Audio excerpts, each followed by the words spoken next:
welcome back to SJC online classes. We are discussing sexual reproduction in plants. For sexual reproduction to take place in plants, the first step is pollination. Now the word is connected with pollen. So pollination is the transfer of pollen grain from the anthers of the flower to the stigma of the flower. This process is termed as pollination. Pollination is divided into two types: self-pollination and cross-pollination.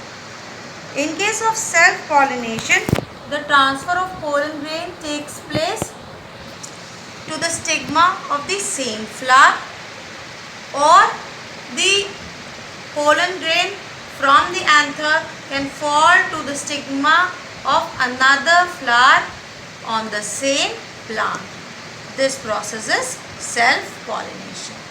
For cross-pollination to occur, the pollens from the anther will be transferred to the stigma of another flower present on another plant but of the same species. This kind of pollination is termed as cross-pollination. Now we will discuss about agents of cross-pollination. Different agents help in the process of cross-pollination.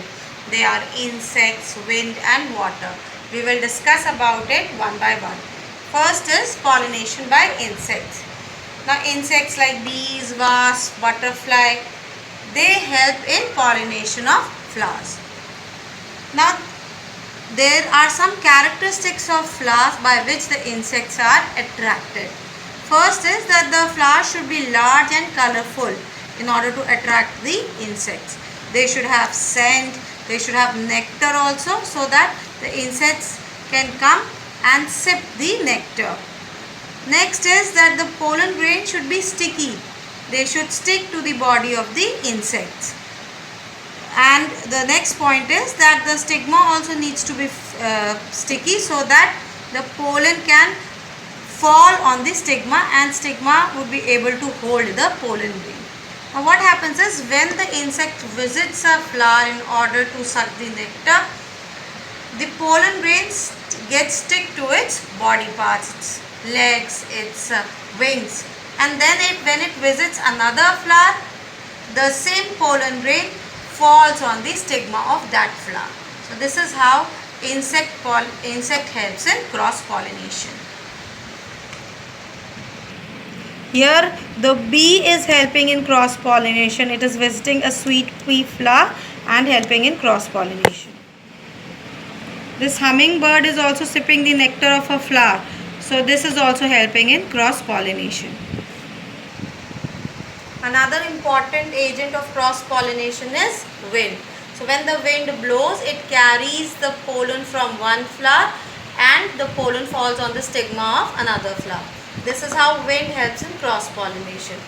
Now let us study about the characteristics of the flowers which will help in pollination by wind.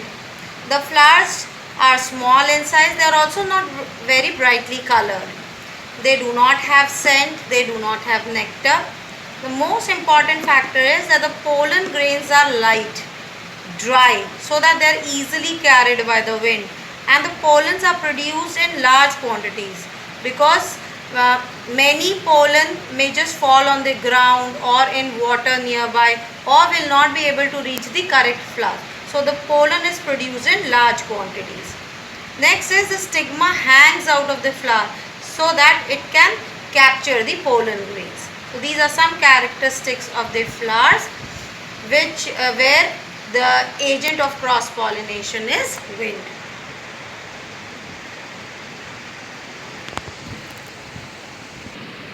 Now you can see that the pollen is being carried by the wind and the pollen is caught by feathery stigma which is hanging out, easily capturing the pollen. So this is how wind pollination takes place. Pollination by wind takes place.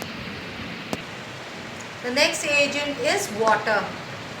The flowers fall on the water and then they are being flown away by the flow of the water and it reaches another flower. Now, what should be the characteristic of flowers? Flowers are small, they are inconspicuous, They do not have scent, do not have nectar.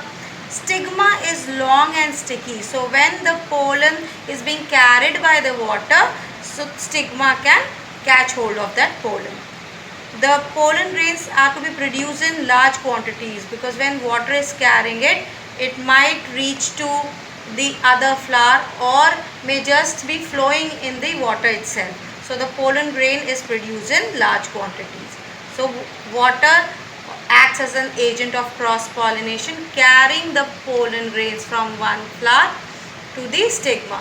Sometimes it so happens, like in case of Vallisneria, the male and female plants are separate. The male flowers float in water till they meet the female flowers. So this is how water acts as an agent of cross pollination. Look here, this is the case of Vallisneria. The male flowers are floating and the male flowers are reaching the female flowers.